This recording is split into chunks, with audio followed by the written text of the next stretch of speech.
I would just like to get back to this topic of Peter Strzok. I mean, this is a man who America has heard so much about. As he did work on that investigation, he was then fired over these text messages. And I just wonder, now knowing that there were new messages that were revealed in this IG report that was just made public, Congress got a look at that before we all did.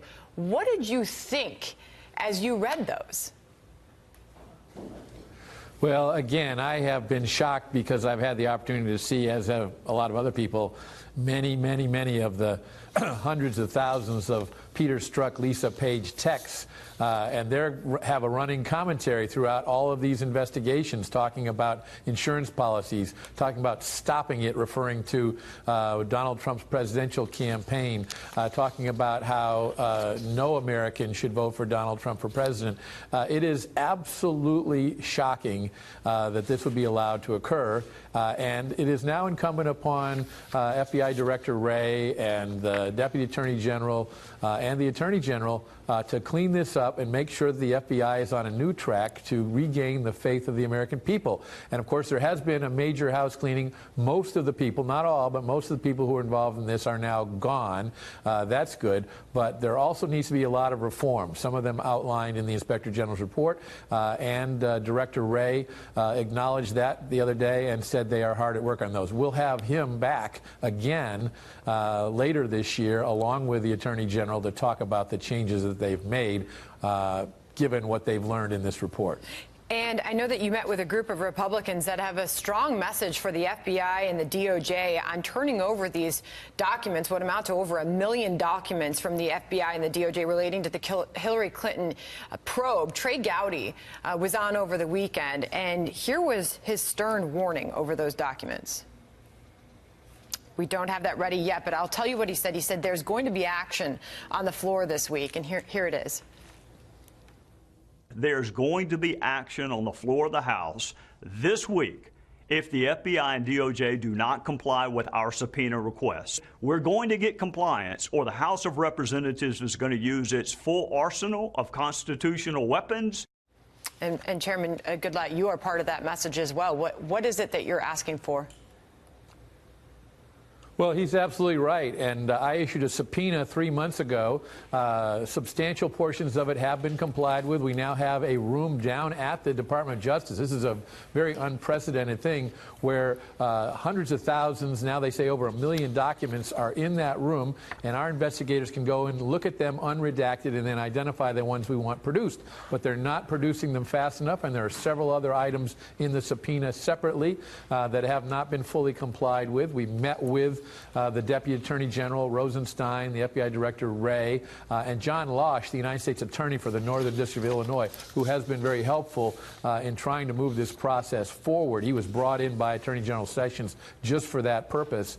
But we told them then that the measures were coming forward and that they needed to comply, and they needed to comply now. So we will expect to see things from them this week, or the heat is going to continue to be turned up.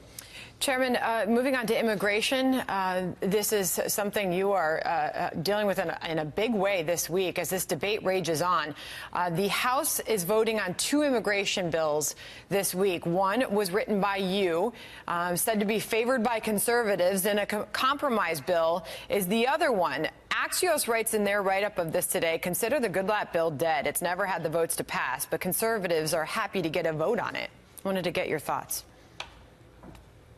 Well, first of all, I am deeply involved in both of these bills. I support both of them. I'll be voting yes on both of them. The bill that I introduced, along with Mike McCall, the chairman of the Homeland Security Committee, and Raul Labrador, the chairman of the Immigration Subcommittee, Martha McSally, chairman of the Border Security Subcommittee, is a great bill, but it hasn't gotten to 218 votes, and it's absolutely critical that we get those 218 votes and send a bill over to the Senate that can ultimately get to the president's desk, because he needs greater security, he needs loopholes closed, he needs money for all of this. this, and that second bill contains all of that and much more, including closing the top 10 loopholes that the Department of Homeland Security has identified for us. It includes ending the visa lottery, a crazy program where people are brought into this country just based on pure luck, and moving toward a merit-based immigration system, moving a long way toward ending chain migration, and using those green cards that are eliminated to speed up the waiting list for people who are coming here based upon job shortages, which, as we know, with the low unemployment rate, is a serious problem in this country. We also have a fair way of dealing with the DACA population.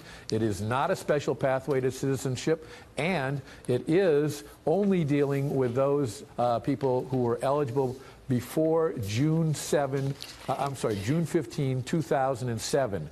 No new expansion of this program. Only the ones who are eligible to apply before will be able to apply again. They'll have to apply within 1 year, and after that, there will be a way that they can use existing pathways to citizenship and this new merit-based program that they, along with other people who are lawfully here, can all participate in. It's a great bill, and we need to get behind it.